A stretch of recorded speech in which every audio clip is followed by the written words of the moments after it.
Olá.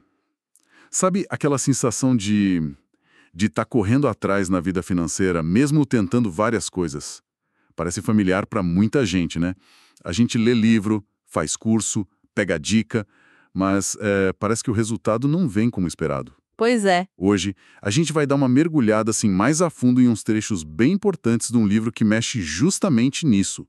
Os Segredos da Mente Milionária, do T. Harv Eker. A ideia central dele é que tem um elo perdido, sabe? Entre querer ter sucesso e conseguir de fato. Uhum. E esse elo, segundo ele, está na nossa cabeça, na nossa programação. Exatamente. Esse material que a gente está vendo, ele argumenta, assim, de forma bem forte, que o sucesso com dinheiro não é só um jogo externo, sabe? Não depende só de saber de técnica, de mercado ou de sorte. Não mesmo. O ponto crucial mesmo para o Eker é o tal do jogo interno. É o nosso modelo mental de dinheiro, aquela programação que está lá no fundo, no subconsciente, e que sem a gente nem notar, acaba ditando o que a gente pensa, o que a gente sente E aí, claro, as nossas ações, né? e os resultados que a gente colhe lá na frente. Isso, tudo interligado. Então, a nossa missão aqui hoje é, investigar bem como essa programação é formada e, talvez o mais importante, né, explorar o que o autor sugere para a gente conseguir reprogramar isso. A gente quer tirar umas lições práticas, quase um guia para mudar atitudes, né? Uhum. Especialmente para quem está buscando mais autonomia financeira, talvez começando um negócio ou já está no caminho e quer melhorar os resultados. Vamos tentar desvendar desde onde vem esse modelo de dinheiro até os tais arquivos de riqueza que ele diz que diferenciam quem pensa grande. Ok, vamos lá. Vamos abrir essa caixa. Vamos lá. O ponto de partida, então, é essa ideia bem forte de que o que a gente vê fora, na nossa conta bancária, no nosso dia a dia financeiro, é um reflexo do que está dentro da gente. Um espelho, né? Exato, um espelho. O próprio autor, ele usa a história dele como exemplo. Ele conta que quebrou a cara várias vezes, até que um amigo rico do pai dele deu um conselho que mudou tudo para ele. O amigo falou algo tipo: olha, se as coisas não estão indo como você quer, é simples. Tem alguma coisa que você não sabe. Uma virada de chave, né? Total. E esse algo que ele não sabia, ele descobriu que era fundamentalmente a forma como as pessoas ricas pensam, como elas se relacionam com o dinheiro. E essa forma de pensar é o que ele chamou de modelo de dinheiro. Dá para pensar nisso como se fosse um projeto mestre, sabe? Um conjunto de crenças, de regras sobre dinheiro que está instalado lá no nosso subconsciente. E ele argumenta que esse modelo se forma, assim, na maior parte, lá na infância. E por 3 caminhos principais.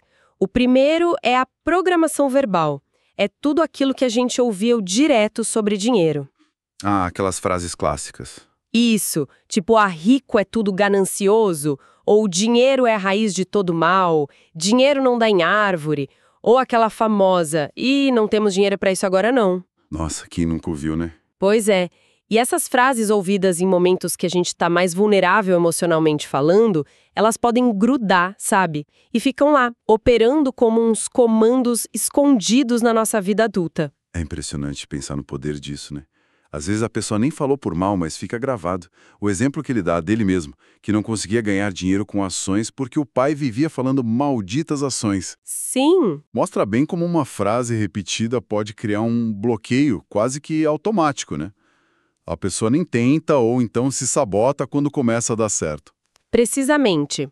Aí, o segundo canal de influência são os exemplos, a modelagem. Quer dizer, como é que as figuras importantes da nossa infância, pai, mãe, avós, quem cuidou da gente, como eles lidavam com dinheiro na prática? O que a gente via no dia a dia. Exato.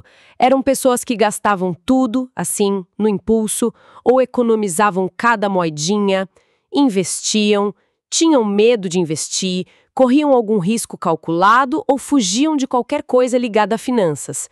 O livro diz que a gente tende a seguir um de 2 caminhos. Ou a gente copia igualzinho. Isso, ou a gente se rebela e vai para o extremo oposto. Mas, de qualquer forma, a gente ainda está sendo guiado por aquele modelo original, entende? Entendi. A referência ainda é aquela. Exato. E aqui tem um ponto que ele levanta que é crucial. Qual é a motivação por trás da nossa busca por dinheiro? É medo? Medo de faltar? É raiva? É precisar provar alguma coisa para alguém? Ou é um desejo real de ter mais liberdade, de poder ajudar mais, de viver com mais alegria, com mais propósito? Segundo Eker, essa motivação interna faz toda a diferença. Não só para ter dinheiro, mas para ser feliz com ele, sabe? Faz muito sentido. Correr atrás de dinheiro por raiva ou medo parece que não leva a um lugar bom, né? E a terceira forma de programação que ele fala? São os episódios específicos. São umas experiências pontuais, mas que tiveram uma carga emocional muito forte, lá na infância. E que tinham a ver com dinheiro. Ah, tipo um trauma? Pode ser. Essas experiências podem criar crenças muito fortes que duram a vida toda e que muitas vezes são baseadas numa interpretação de criança, né? O exemplo da enfermeira que ele conta no livro é muito forte. Ela viu uma briga horrível dos pais por causa de dinheiro e logo depois o pai teve um ataque cardíaco e morreu. Nossa. Na cabeça dela, criança, ficou a equação: dinheiro é igual a dor. Qual o resultado? Adulta, ela inconscientemente dava um jeito de se livrar de qualquer dinheiro extra que entrava, para evitar a dor que ela associava ao dinheiro. Isso mostra como uma única experiência pode, assim, silenciosamente moldar uma vida financeira inteira. Caramba, isso é muito profundo.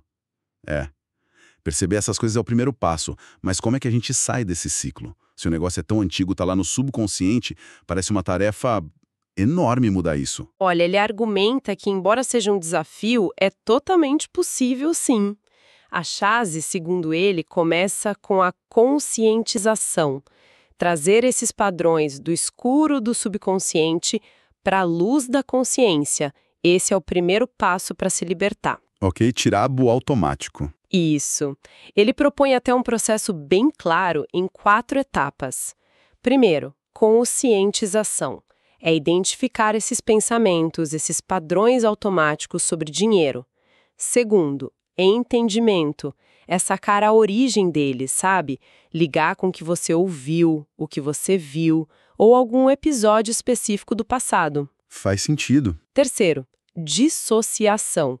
É perceber que aquilo que você aprendeu lá atrás foi só isso, um aprendizado. Não é quem você é hoje. E você tem o poder de escolher diferente agora. E quarto, recondicionamento, que é substituir ativamente a programação antiga por novas formas de pensar e agir, formas que te fortaleçam mais. E aí é que entram aquelas declarações famosas do livro, né? Tipo, o meu mundo interior cria o meu mundo exterior. Ou eu tenho uma mente milionária. Algumas pessoas podem achar isso meio abstrato, talvez. Meio autoajuda superficial. Como é que ele justifica que isso funciona na prática? Para recondicionar mesmo? É uma ótima pergunta. Ele bate muito na tecla que as declarações não são para a gente ficar repetindo como se fosse uma mentira, sabe? Afirmando algo que ainda não é verdade no presente. Pelo contrário, ele coloca elas como ferramentas poderosas de intenção para o futuro. Ah, então é mais um direcionamento. Exato. A ideia é que, ao declarar em voz alta, com energia, com convicção, você está mandando uma mensagem clara e forte, tanto para o seu próprio subconsciente, começando a, reescrever aqueles caminhos antigos no cérebro, quanto para o universo sinalizando sua nova direção. É como se você estivesse ajustando a antena para pegar uma nova estação de rádio, entende? Entendi. Não é mágica. É direcionar o foco e a energia de propósito para criar uma nova realidade dentro de você primeiro, e aí, essa realidade interna vai começar a se refletir do lado de fora. Entendi. É uma reprogramação ativa, com foco, não um pensamento mágico solto. E essa reprogramação, então, afetaria o tal do termostato financeiro. Exatamente. Essa é uma das analogias principais do livro. O nosso modelo de dinheiro seria como um termostato, que está programado para um certo nível de riqueza. Se você está programado para, ganhar 5 mil por mês... Mesmo que você ganhe na loteria, a tendência, segundo ele, é que em pouco tempo você volte para aquele patamar. Porque o seu termostato interno vai te puxar de volta para a sua zona de conforto financeira. Faz sentido, a gente vê isso acontecer. Por outro lado, ele cita exemplos tipo Donald Trump, na época que o livro foi escrito, né, que mesmo perdendo fortunas gigantescas, conseguiu reconstruir tudo rapidinho, Por quê? Porque o termostato interno dele, a mentalidade, já estava programada para um nível de sucesso muito mais alto. O dinheiro fora pode ir e vir, mas o modelo interno é mais teimoso, para o bem ou para o mal. Perfeito. Isso fecha bem essa primeira parte, né? A importância de entender e começar a mexer nesse nosso termostato interno, nosso modelo de dinheiro. Agora, vamos para a parte que talvez todo mundo espera mais. Como é que, na prática, as pessoas com essa mente milionária já instalada pensam e agem? Ele apresenta os 17 arquivos de riqueza, diferentes. Não vai dar tempo de ver todos, mas vamos focar em alguns que parecem, assim, especialmente impactantes. Com certeza. E o primeiro arquivo é a base de tudo. Arquivo de riqueza número 1. Pessoas ricas acreditam: eu crio a minha vida. Pessoas de mentalidade pobre acreditam: na minha vida, as coisas acontecem. Responsabilidade total. Total. É sobre assumir o controle e a responsabilidade radical pelos seus resultados financeiros. É a diferença entre ser o capitão do barco ou ficar à deriva, sabe? O oposto disso é a mentalidade de vítima. E ele diz que tem 3 sintomas clássicos para identificar isso. Quais são? Primeiro, culpar os outros. O governo, a crise, o chefe, os sócios, os pais, sempre tem um culpado externo. Segundo, justificar-se. Inventar desculpas que parecem racionais para o fracasso, tipo, dinheiro nem é tão importante assim. E terceiro, reclamar. Viver reclamando da situação. Essa da reclamação é interessante. Ele fala que aquilo que você foca se expande. Então, ficar reclamando de falta de dinheiro só atrairia mais falta de dinheiro. Exato. Ele até propõe um desafio meio radical, né? Passar 7 dias seguidos sem reclamar de nada. Nadinha. Nem em voz alta, nem na cabeça. Parece fácil, mas... Mas na prática mostra o quanto isso é automático para muita gente. Pois é. E a frase dele é forte. Não existem vítimas verdadeiramente ricas. Para quem quer empreender, para quem quer ter controle da própria vida financeira, assumir essa postura de eu crio minha realidade parece ser o ponto de partida sem negociação. Totalmente. E essa postura de criador já leva direto para outro arquivo essencial, o arquivo de riqueza número 5. Pessoas ricas focalizam oportunidades. Pessoas de mentalidade pobre focalizam obstáculos. Onde a gente põe o foco, né? Isso. Para onde vai a nossa energia mental? Diante de uma situação nova, a mente rica pergunta: qual o potencial de crescimento aqui? Como eu posso fazer isso dar certo? Já a mente pobre pergunta: o que pode dar errado? E se não funcionar? Medo paralisante. Exato! Os ricos, segundo o livro, eles topam assumir riscos calculados, porque confiam na capacidade deles de fazer acontecer. A mentalidade pobre fica travada pelo medo, pela dúvida, vê mais motivo para não fazer do que para fazer. E ele dá aquela dica prática que desafia quem é muito perfeccionista. Preparar, fogo, apontar. A ideia de não esperar ter 100% de certeza, nem toda a informação do mundo para começar a agir. Isso não é meio arriscado demais? Especialmente para quem tem pouco para investir, por exemplo? É uma questão válida e ele não está falando para ser imprudente, não. A ideia do preparar fogo, apontar, é para vencer aquela paralisia de ficar analisando demais, sabe? Significa fazer uma preparação básica, rápida, preparar, dar o primeiro passo, agir, fogo, e só então ajustar o rumo com base no que está acontecendo no mundo real. Apontar é aprender fazendo, corrigir no meio do caminho. Tipo entrar em campo e ajustar a tática durante o jogo. Perfeito. Ele usa a metáfora de entrar no corredor. Às vezes, você só acha as portas certas depois que começa a andar por ele. Talvez seja aceitar um primeiro trabalho numa área que você quer, mesmo não sendo ideal, só para estar dentro, para sentir o ambiente, para ver as oportunidades de verdade. Entendi. A ação traz clareza, abre portas que fica parado, esperando, nunca abriria. Para um pequeno empreendedor aqui no Brasil, por exemplo, pode ser lançar um produto mínimo viável, o MVP, sabe? Sim. Para testar o mercado. Em vez de ficar meses, anos desenvolvendo a versão perfeita que talvez ninguém queira comprar. Entendi. É uma ação inteligente que se adapta, não é pular de cabeça sem pensar. E quando os problemas, os obstáculos, que com certeza vão aparecer, surgem no caminho? Aí entra o arquivo de riqueza número 9. Pessoas ricas são maiores do que os seus problemas. Pessoas de mentalidade pobre são menores do que os seus problemas. Ah, essa é boa. Enriquecer, construir algo que vale a pena, tem desafio, não tem como fugir. O segredo, ele argumenta, não é tentar evitar problema, é crescer como pessoa para se tornar maior que eles. Se um problema parece enorme, impossível de resolver, é um sinal de que a gente está se vendo como pequeno diante dele. A nossa riqueza, o nosso sucesso, só cresce até o limite do nosso próprio crescimento pessoal. Então o foco muda do problema para a gente mesmo. Exatamente. Em vez de ficar focado no tamanho do problema, reclamando, o foco tem que ser em achar a solução e, principalmente, em se desenvolver para conseguir lidar com desafios daquele tamanho. Ele usa a imagem do guerreiro financeiro, alguém que primeiro vence as próprias limitações internas, o medo, a dúvida, a preguiça, para depois conseguir encarar os desafios lá fora. Isso conecta perfeito com aquela frase que você falou antes.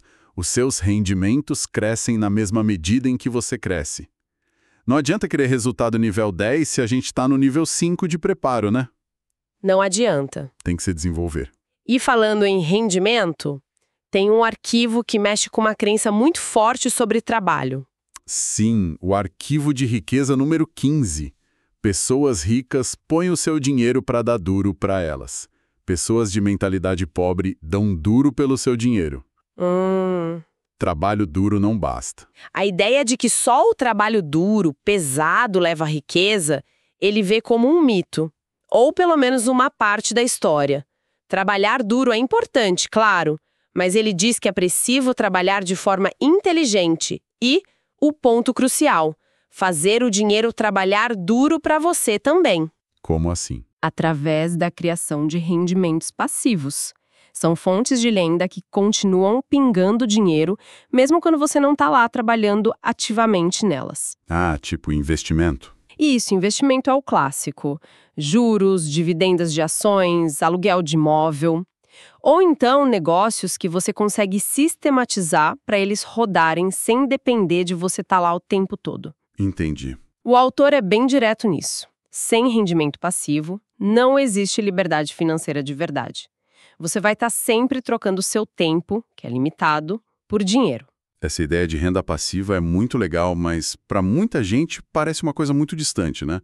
Precisa de dinheiro para começar, precisa saber onde investir. Como é que o livro sugere começar isso para quem está saindo do zero ou quase? Olha, o livro não ignora que é difícil, mas ele propõe uma mudança radical de olhar para o dinheiro. Em vez de ver o dinheiro só como algo para gastar, a mentalidade rica vê cada real como uma semente. Uma semente que pode ser plantada para gerar mais árvores de dinheiro. Gostei da imagem.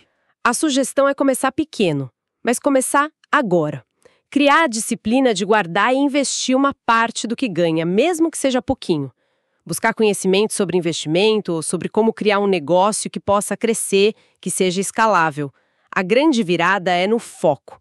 Sair do consumo imediato para a construção de ativos no longo prazo. Ativos versus passivos, né? Exatamente. Ativos são coisas que tendem a colocar dinheiro no seu bolso. Ações, imóveis para alugar, um negócio próprio que dá lucro. Passivos são coisas que tiram dinheiro do seu bolso. Um carro que só dá despesa, dívida de cartão de crédito. A mentalidade pobre compra passivo achando que é status. A rica foca em comprar ativo que gera liberdade. Exige paciência, visão de futuro, né? Equilibrar o prazer de hoje com a construção do amanhã. Essa mudança de foco, do curto para o longo prazo, é chave. E para conseguir colocar tudo isso em prática, assumir a responsabilidade, focar na oportunidade, crescer, fazer o dinheiro trabalhar, parece que tem um monstro grande para enfrentar dentro da gente, né? O medo. Sem dúvida nenhuma, e isso leva direto para o arquivo de riqueza, número 16. Pessoas ricas agem apesar do medo. Pessoas de mentalidade pobre deixam-se paralisar pelo medo. A ação, como a gente já viu, é a ponte. É o que liga o nosso mundo interior, os pensamentos, os planos, as intenções, com o mundo exterior, os resultados de verdade. E o ponto principal aí não é não ter medo. De jeito nenhum. Eker fala isso claramente. Pessoas ricas também sentem medo, sentem dúvida, preocupação, desconforto. A diferença crucial é que elas não deixam esses sentimentos mandarem nelas. Elas agem apesar do medo. Mas esse agir apesar do medo pode soar meio simplista para quem tá realmente apavorado, sabe? Com medo de perder o pouco que tem, ou de fracassar na frente de todo mundo. Como é que o autor ajuda a tornar isso mais palpável? Ele reconhece que o medo é real, é forte. A sugestão não é ignorar o medo, mas sim treinar ele. Começar pequeno, sair da zona de conforto de propósito um passinho de cada vez. Ele usa até uma equação, ZC igual a ZR. Sua zona de conforto é igual à sua zona de riqueza. Se você quer mais riqueza, você precisa aumentar a sua zona de conforto. Faz sentido. Se ficar sempre no mesmo lugar, o resultado vai ser sempre o mesmo. Exato. Isso significa topar fazer coisas que hoje parecem desconfortáveis ou que dão medo. Pode ser fazer aquela ligação importante, apresentar um projeto, aprender algo novo, fazer o primeiro investimento. A ideia é que a ação repetitiva, mesmo que pequena, mesmo que desconfortável no começo, vai diminuindo a força do medo e vai construindo confiança. O músculo da coragem fica mais forte quando a gente usa ele. Cada vitória pequena sobre o medo aumenta a nossa capacidade de lidar com desafios maiores. É um treino mesmo. Um treino. E para conseguir ter todo esse processo de crescimento, de ação, a gente chega no último arquivo que a gente separou, que talvez seja um motor de tudo no longo prazo. Arquivo de riqueza número 17. Pessoas ricas aprendem e se aprimoram o tempo todo. Pessoas de mentalidade pobre acreditam que já sabem tudo. Ah, essa é clássica. As 3 palavras mais perigosas. Eu já sei. Exato. Segundo Eker, essa atitude fecha a porta para ideia nova, para estratégia nova, para oportunidade. A mentalidade rica, ao contrário, tem humildade e tem fome de aprender. Sempre. Eles entendem que o mundo muda, que sempre tem mais para aprender. E hoje em dia, com tanta informação por aí, às vezes uma dizendo uma coisa, outra dizendo o contrário, como é que o livro sugere direcionar esse aprendizado para ele ser útil de verdade e não só ficar acumulando teoria? O foco tem de ser na aplicação e no resultado. Primeiro, aprender com quem já tem o resultado que a gente busca, procurar mentor, ler biografia, fazer curso com gente que já provou que sabe fazer. Segundo, entender a sequência do sucesso que ele propõe. Ser, fazer, ter. Ser, fazer, ter. Explica melhor. Ou seja, primeiro você precisa se tornar a pessoa capaz de lidar com o sucesso, com a riqueza. Isso envolve desenvolvimento pessoal, inteligência emocional, saber liderar e entender de dinheiro. Esse trabalho interno, o ser, ele te capacita a fazer as ações certas de forma consistente. Esse é o fazer.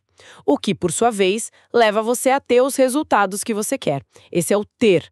Não adianta só saber o que fazer. Precisa ser a pessoa que faz. Entendi. O conhecimento sozinho não basta. De jeito nenhum. E isso exige aprender e melhorar o tempo todo. Como ele diz, para ganhar o máximo, tem que ser o máximo. Estar disposto a largar o jeito antigo de pensar se ele não está funcionando. A escolha é: você prefere estar certo ou ser rico? Ótimo fechamento para os arquivos. Recapitulando então esse nosso mergulho aqui. A mensagem principal desses trechos é que a nossa programação mental lá do subconsciente, nosso modelo de dinheiro, é tipo o sistema operacional que roda a nossa vida financeira. Exato. Se os resultados não estão legais, não adianta só ficar tentando instalar programa novo, que seriam as estratégias externas. Precisa atualizar o sistema operacional, a mentalidade. Perfeito. E mudar esse modelo exige primeiro ter consciência da programação antiga e depois instalar de propósito, ativamente, esses arquivos de riqueza tipo assumir responsabilidade, focar na oportunidade, crescer pessoalmente, fazer o dinheiro trabalhar pra gente, agir mesmo com medo e nunca parar de aprender. Exato. O modelo de dinheiro, que veio do que a gente ouviu, verbal, do que a gente viu, exemplos, e do que a gente viveu, incidentes, ele cria nossos pensamentos e ações automáticas sobre grana. Os arquivos de riqueza são como um manual para operar de um jeito novo, mais consciente, mais alinhado com a prosperidade. Assumir o controle, ver o copo meio cheio. Isso, encarar problema como degrau para crescer, colocar o dinheiro para trabalhar junto, não deixar o medo dirigir o carro e nunca, nunca parar de aprender e se adaptar. E, como o autor repete sem parar, nada disso funciona sem ação. O conhecimento interno só vira resultado lá fora através da ponte da ação consistente. E o livro deixa bem claro que essa mudança não é mágica, né? Não é da noite para o dia. Exige prática, de propósito. Ele sugere fazer os exercícios que tem no livro, repetir as declarações todo dia para gravar as novas crenças no subconsciente, até reler o livro de tempos em tempos para manter as ideias vivas na cabeça. É um chamado mesmo para sair daquela posição passiva de só receber informação e entrar em campo. Redesenhar ativamente o próprio futuro financeiro. Nessas ideias todas, se a nossa mente é mesmo a ferramenta mais poderosa que a gente tem para construir a vida financeira que a gente quer, como é que a gente está, na prática, afiando essa ferramenta no dia a dia? Boa pergunta. Que passinho pequeno, baseado num desses princípios que a gente conversou, pode ser dado hoje mesmo para começar a cultivar uma mentalidade mais alinhada com a abundância, com os objetivos que realmente importam para cada um? Uma provocação excelente para a gente levar daqui e, o mais importante, transformar em ação. Esperamos que essa exploração um pouco mais a fundo dos conceitos de Os Segredos da Mente Milionária tenha sido útil, tenha trazido alguma clareza, inspiração e, quem sabe, aquele empurrãozinho que faltava para começar a construir uma nova realidade financeira. Até a próxima!